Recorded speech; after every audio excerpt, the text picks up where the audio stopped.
என் நெஞ்சில் குடியிருக்கும்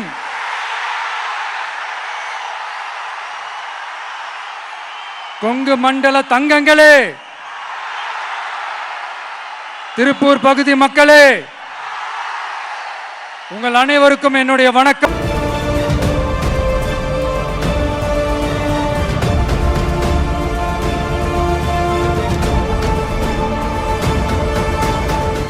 நம்மளுடைய தேர்தல் வாக்குறுதிகளை ஒரு புக்கா வெளியிடுறோம். அதுக்கு முன்னாடி இங்க சில பாயிண்ட்ஸை மட்டும் உங்களுக்கு படிச்சுட்டு போயிடுறேன். அதை மட்டும் கொஞ்சம் கவனமா கேளுங்க ப்ளீஸ் நண்பர்களே. ஓகே, ஆல் வெல் தேர், ஆல் வெல். பேசலாமா? நெசவாளர்கள், சிறு குறு நடுத்தர தொழில்கள் மற்றும் விவசாயிகள் மற்றும் காவல்துறையினர் சம்பந்தமான நம்மளோட அஜெண்டா சிலதை உங்ககிட்ட நான் படிக்கிறேன்.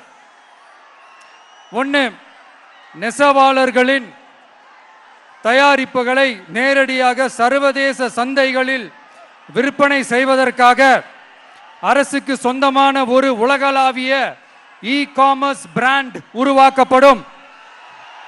மேலும் முக்கிய நகரங்களில் வெற்றி தறி விற்பனை நிலையங்கள் ஷோரூம்ஸ் அமைக்கப்படும்.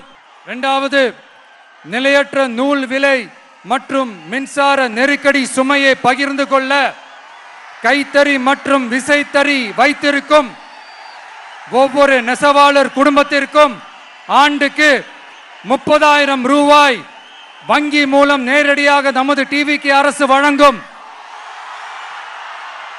மூணாவது, கைத்தறிகளுக்கான இலவச மின்சாரம் 500 யூனிட்டுகளாகவும் விசைத்தறிகளுக்கான இலவச மின்சாரம் 1500 யூனிட்டுகளாகவும் உயர்த்தப்படும். அடுத்தது, நெசவாளர்களின் உற்பத்தி செலவுகளை குறைப்பதற்காக அவர்கள் வழங்கும் நூல், சாயங்கள் மற்றும் ரசாயனங்களுக்கு நமது டிவிக்கு அரசால் 50% மானியம் வழங்கப்படும். அடுத்தது, நமது டிவிக்கு அரசில் அனைத்து நெசவாளர்களுக்கும் ரூபாய் 10 லட்சம் ஆயுள் காப்பீடு வழங்கப்படும். மேலும் நெசவாளர்களின் முதியோர் ஓய்வூதியம் மாதம் 3000 ரூபாயாக உயர்த்தப்படும்.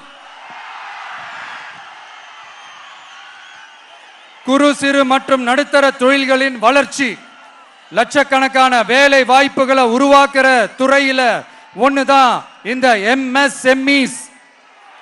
இந்தியாவிலேயே அதிகமான எம்எஸ்எம்இஸ் இருக்கிற மாநிலங்கள்ல நம்ம தமிழ்நாடும் ஒண்ணு. ஆனா இப்படிப்பட்ட இந்த பெருமைக்கு இன்னும் மிக பெருமை சேர்த்தது யார் தெரியுமா? இந்தியாவிலேயே அதிகமான எம்எஸ்எம்இ நிறுவனங்கள் மூடப்பட்டதுல தமிழ்நாடு தான் 2வது மாநிலம். இந்த பெருமையை உண்டாக்குனது தான் திமுக ஆட்சியோட மிகப்பெரிய சாதனை. இப்போ இந்த குறு சிறு மற்றும் நடுத்தர தொழில்களோட வளர்ச்சிக்காக நம்ம டிவிக்கு அரசு என்னெல்லாம் செய்யும்னு கொஞ்சம் பார்க்கலாம். முதல்ல, நெருக்கடியில் உள்ள குறு சிறு மற்றும் நடுத்தர நிறுவனங்களுக்கு உதவுவதற்காக ரூபாய் 15,000 கோடி ஸ்டேட் கிரெடிட் கேரண்டி ஃபண்ட் உருவாக்கப்படும். இரண்டாவது, குறு சிறு மற்றும் நடுத்தர நிறுவனங்கள் மூடப்படுவதற்கான மிகப்பெரிய காரணங்களில் ஒன்று 400% மேல உயர்ந்துள்ள பீக் ஹவர்ஸ் மின் கட்டணம். இது குறிப்பாக ஜவுளி துறையில் உள்ள குறு சிறு மற்றும் நடுத்தர நிறுவனங்களை பாதித்துள்ளது.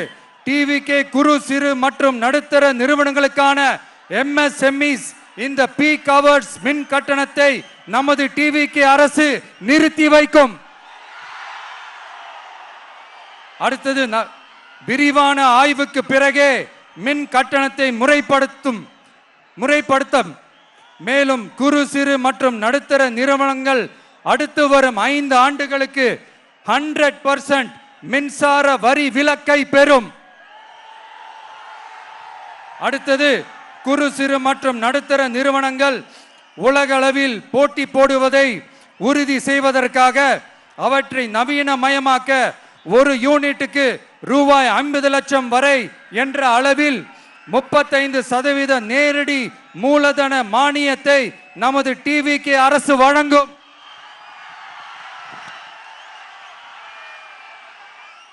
அடுத்து நம்ம எல்லாருக்கும் சோறு போடுற நம்ம தெய்வங்களான விவசாயிகளுக்கான அஜெண்டா கொஞ்சம் படிப்போமா? 5 ஏக்கருக்கு குறைவான நிலமுள்ள விவசாயிகளுக்கு வேளாண் கூட்டுறவு சங்கங்களில் வாங்கிய பயிர்க்கடன் முழுமையாக தள்ளுபடி செய்யப்படும். 5 ஏக்கருக்கு மேல் உள்ள விவசாயிகளுக்கு 50% தள்ளுபடி செய்யப்படும். அடுத்தது குறைந்தபட்ச ஆதரவு விலைக்கு எம்எஸ்பி சட்டப்பூர்வ உத்தரவாதம் வழங்கப்படும். நெல்லுக்கு ஒரு குவிண்டாலுக்கு 3500 ரூபாயும் கரும்புக்கு டன் ஒன்றுக்கு 4500 ரூபாயும் வழங்கப்படும். உழவர்களின் தோழன் திட்டத்தின்படி குத்தகை விவசாயிகள் மற்றும் விவசாய தொழிலாளர்களுக்கு ஒரு குடும்பத்திற்கு ஆண்டுக்கு ரூபாய் 10,000 ரூபாய் அவர்களின் நேரடி முதலீட்டு ஆதரவு தொகையாக வழங்கப்படும். 100% பயிர் காப்பீட்டு திட்டத்தின்படி பயிர் பாதுகாப்பு உறுதி செய்யப்படும்.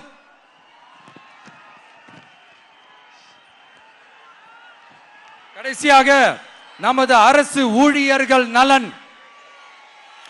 அரசு ஊழியர்களின் நலனுக்காக பழைய ஓய்வூதிய திட்டம் மீண்டும் வழங்குவது குறித்து நமது டிவிகே அரசு கனிவுடன் பரிசீலித்து மதிப்பீடு செய்யும்.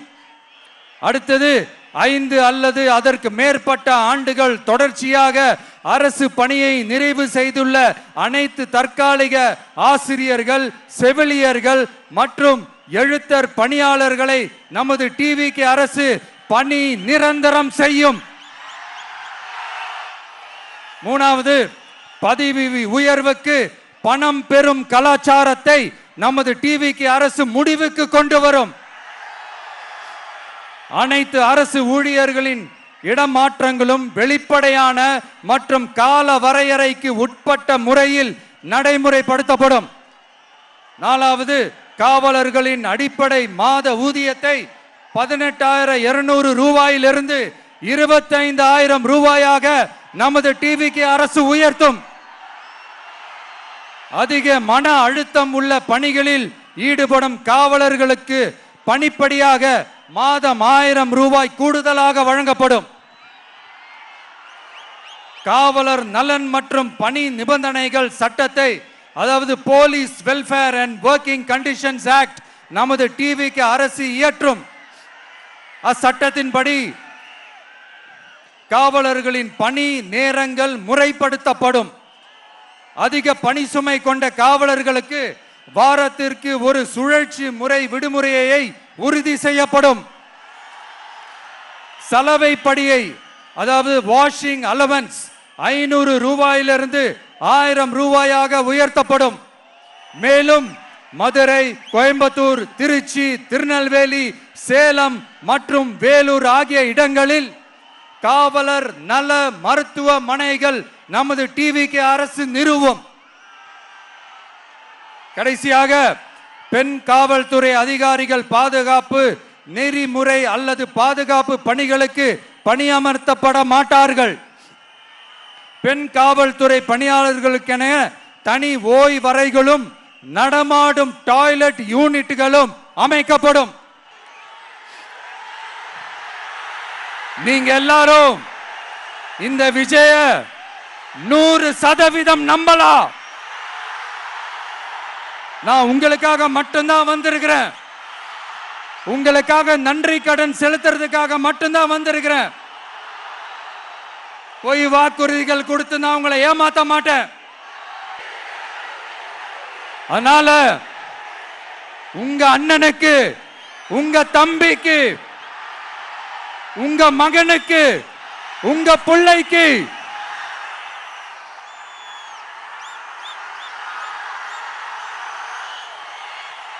ஒரே ஒரு வாய்ப்பு கொடுங்க.